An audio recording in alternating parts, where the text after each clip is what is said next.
সুপ্রিয় দর্শক, আসসালামু আলাইকুম ওয়া রাহমাতুল্লাহ। দর্শক, অবস্থান করছি এই মুহূর্তে দর্শক সাতরা গরুর হাটে। দর্শক, এটাও একটি বর্ডার এলাকার আশেপাশের হাট। এই সাতরা গরুর হাট প্রতি সোমবারে বসে থাকে। পাশে যে গরুগুলি দেখতে পাচ্ছেন দর্শক, চা দাম 80,000 করে। আপনারা এসে সরজমিনে এসে দরদাম করে হাট থেকে গরুগুলি ক্রয় করতে পারবেন। এই বর্ডার ক্রস ফ্রেশ সুন্দর যাতে সাইবল গরুগুলি চা দাম 80 করে। আপনারা সরজমিনে এসে দরদাম করে নিতে পারবেন এই সুন্দর সুন্দর জাতমান কোয়ালিটির গরুগুলি এই হাট থেকে। এবং চ্যানেলটি সাবস্ক্রাইব করে রাখবেন। আগামী 26 কুরবানির টার্গেটে দর্শক অসংখ্য পরিমাণ জাতমান কোয়ালিটির গরুই এই হাটে আসলে উঠে থাকে।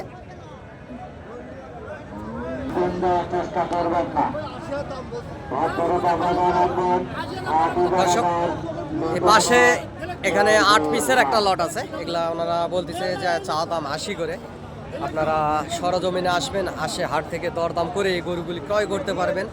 অসংখ্য জাতমান কোয়ালিটির গরু এই হাটে উঠে থাকে দর্শক। সীমিত দামের ভিতরে আগামী 26-27 কুরবানির টার্গেটে আপনারা এই হাট থেকে গরুগুলি ক্রয় করতে পারবেন লাভ দামের ভিতরেই। অসংখ্য পরিমাণ জাতমান কোয়ালিটির গরু এই হাটে উঠে থাকে। এবং চ্যানেলটি সাবস্ক্রাইব করবেন এবং ফলো দিয়ে রাখবেন। ফেসবুক থেকে দেখলে, ইউটিউব থেকে দেখলে সাবস্ক্রাইব করবেন। আমি একজন গরু ছোটোখাটো ব্যবসার পাশাপাশি আপনাদেরকে সবসময় গরুর নিত্য নতুন ভিডিও আপডেট দিয়ে আপনাদের পাশে থাকার চেষ্টা করি দর্শক। পার পিস গরুর হাসিল 600 টাকা এবং ভালো হোটেল আছে, আপনারা থাকতে পারবেন। আমার যদি সহযোগিতা মনে হয় দর্শক, চ্যানেলের স্ক্রিনে দেওয়া নাম্বারে আপনারা যোগাযোগ করবেন, আপনাদেরকে ইনশাল্লাহ সহযোগিতা করব। অনেকে বলে ফিরোজ ভাই আপনি সহযোগিতা করলে আপনাকে কত টাকা দিতে হয়? দর্শক, আমরাও বাবা ছেলে গরুর ব্যবসা করি, আপনাদের থেকে আসলে টাকা পয়সা নেই না। আপনারা খুশি মনে চা নাস্তা যদি করেন এতে আমি খুশি। আপনারা হাটে আসবেন, হাট থেকে গরুগুলি ক্রয় করবেন, ইনশাল্লাহ বেশি লাভবান হবেন দর্শক।